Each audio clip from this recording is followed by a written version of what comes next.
Hey everybody, wanted to shoot a quick video just to recap kind of how the off season's gone so far. It's been a pretty action-packed first week of free agency, so I'm pretty excited about everything that's gone on so far. I think you guys probably are too. We'll take a look at some key players we've lost, some key players we've been able to retain, and then also just look at what players we have under contract right now, which could give us a good idea of what we're going to be looking for in the draft. So I wanted to kind of do this before I drop my draft guides because it would give a little bit of a better picture of what key positions I think we're going to need to look at. So hopefully this list is pretty self-explanatory. Um, the names that are not highlighted, they're still free agents. The names that are in red are players that we've lost. We kind of had a good idea. Tommy Townsend was not going to be back with us once we signed Matt Ariza. Nick Allegretti, very happy for him. He's going to be going on to actually get a starting role with Washington, I believe. And then obviously we lost Willie Gay Jr., which is a big loss, sadly for only a $5 million contract at New Orleans. And then Jody Fortson went to Miami. So outside of that, we've been able to keep some of the big ones that we really were focused on. Chris Jones coming back, and then we still have Snead under contract for now.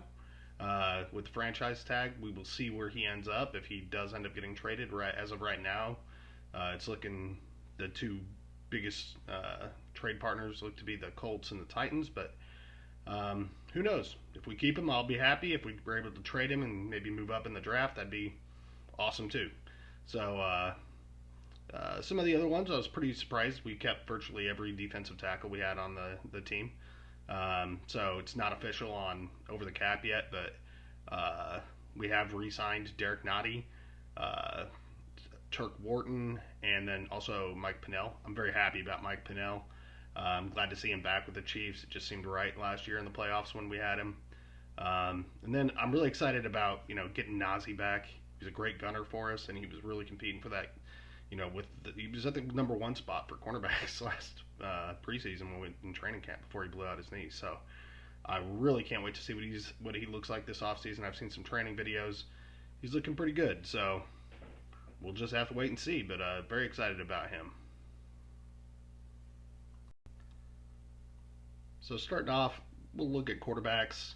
There's not a lot to talk about here. I just don't see us bringing in a rookie in the draft. That's why I put it as a draft need of one. We'll bring in a veteran. It could be Gabbert. I wouldn't be a big fan of that. I don't know that I feel like Gabbert really gives us a chance to win a game. He gives us a chance not to lose a game, maybe. But you're still going to have to put up some points. I mean, obviously he won the game against the Chargers, but that's to a degree outside of what the momentum meant for us. It was a throwaway game. So I don't really count that as a victory. We put up, I think, 13 points or something like that. Nothing too special. He did use his legs, but I want a little bit more from a veteran quarterback. At running back, we're not in the worst situation in the world. I love, obviously, Pacheco. He does run into some durability issues just because, his running style is just hard.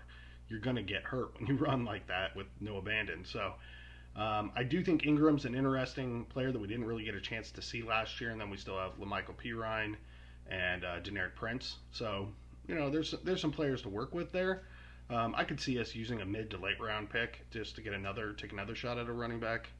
We'll just have to see what it looks like. I've seen us mocked as early as the third round with them, but I don't know. I don't know if I see us using one that early. As far as wide receivers go, we obviously just signed Hollywood Brown. It's technically not even on over the cap yet. I did add that in there though, so it's still the correct number of wide receivers that are under contract. I could see us actually taking another free agent potentially, more on like a 3 or 4 year or $4 million deal. As I was starting to record these, I saw KJ Osborne just came off. That was one I was kind of hoping for one of our the cheaper options at wide receiver. But we'll wait and see. Maybe we won't get any more free agents. We do have 12 under contract, but a lot of those guys are practice squad guys or guys that we're bringing in for training camp. Just for bodies. So, we'll wait and see. I'll be like Cornell Powell is a guy he's forever, practice squad. I actually really like the guy. He usually balls out pretty good in the preseason and in practices. But I mean, he'd be a good guy to come in if we fully depleted our wide receiving core. But we need better than that if we're going to be trying to three-peat. So I would expect us to draft pretty high at wide receiver, and that's why I'll be having that on my draft guide. And then I also expect us to pick up one more free agent. At tight end, we're pretty set at 1 through 3. Obviously, you got Kelce and Gray. Gray's been great for us. Irv Smith is an interesting signing to me personally. Um, he has a ton of talent. He's had some injury problems. If he can stay healthy, though, man, he's on the right team. Kelsey loves teaching, sharing information. I think he'd be a hell of a coach if he wasn't going to make so much money elsewhere. So you have that aspect. But beyond that, Andy Reid is arguably the best coach for tight ends in NFL history. He is the only, I think he was the tight end coach at the time for Green Bay, but he actually had 2 Pro Bowl tight ends on the same team. I don't know if any other coach in history has ever had that. I think it's one of his most, proud accomplishments, which is saying something for a guy that's won 3 Super Bowls. So I think there's a lot of opportunity there for Irv Smith. Irv Smith Jr. Sorry for his dad.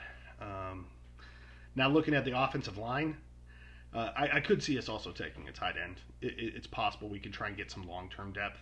If there's a player we really like, the kid out of TCU, or maybe if the kid from Texas, drops, farther down, maybe we will take one mid to late just to add long-term depth, but we'll see. At offensive line, I have that as a draft need of 10. Honestly, if we don't trade away a lot of our picks moving up, I could really see us drafting 3 or 4 offensive linemen in this draft. Really, what we have is not the greatest depth. You need 5 offensive linemen just to play in the dang game. We only have 8 under contract right now. The ones that we do have, Wanya Morris is still a question mark, so obviously we'd like a starting left tackle. Maybe he's the answer, maybe he's not. I think we'll draft really high for it.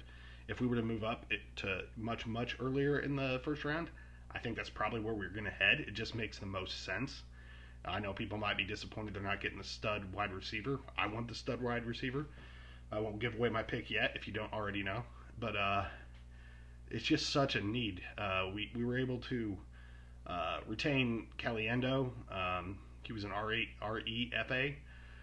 So we kept him. But outside of that, we just don't have as much depth at the line. So I think we're going to be drafting for a lot of depth and maybe see if we can hit with one of those tackles.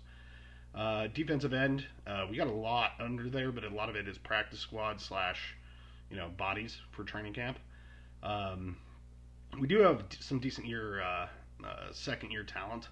We got Thompson. We have Felix Anudike-Uzomah. Obviously, those are guys that have been kind of projects up to now, so we don't know what we're going to get in year 2. I think Karlaftis is an absolute stud. We, as Chiefs Kingdom, should be just thanking God that we got him. That guy has a high motor. He wants to work hard. He's a smart player.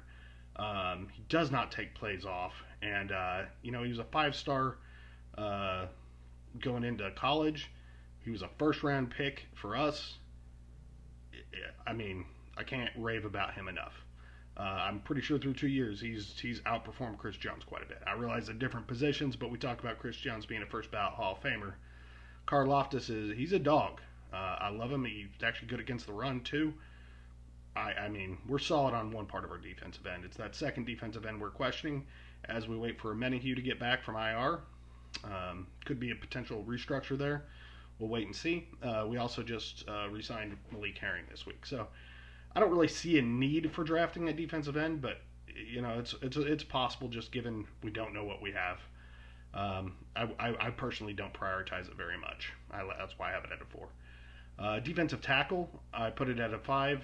Obviously, we're great with Chris Jones. He's back. We're grateful for that. We would have missed him tremendously because we had nobody else left really under contract. I mean, Dickerson and I'm trying to think who else we had. Buggs, I believe, is our other technically who's listed as defensive tackle. And that's based off of Chiefs.com, the roster. I mean, obviously we know Farrell plays defensive tackle too. He's listed at defensive end on the Chiefs roster.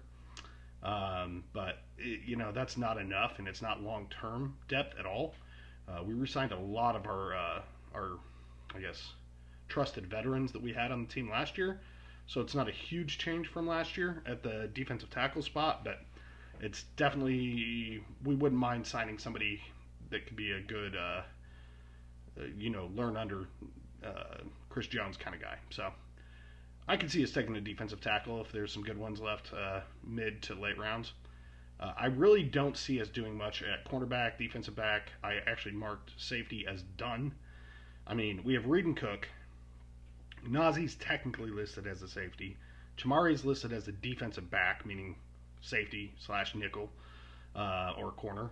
And then we re-signed Deon Bush, and I mean the list goes on. I mean, at cornerback / defensive back, we got 9 players right now, and that's not just practice squad depth. That's actual real players. McDuffie is a true number 1, so even if we lose Snead, we still have a number 1 cornerback. So I think some of those people that are mocking a 3rd round cornerback draft for us, I just don't see it. We're really good at, Merritt he's top of the league when it comes to actually training and coaching these guys up. So I like taking one just to have another project to just keep stacking those guys up. I mean, it's a very physical position, lots of running, definite chances of ACL tears. But knock on wood. Hopefully they all stay healthy, but I think we have enough depth there that we wouldn't necessarily have to reach into the draft. And then obviously we are rock solid at kicker, punter, and thank God we re-signed James Winchester. So that kind of rounds out where we're at right now with the roster and gives us a good baseline for what we're going to be looking at in the draft.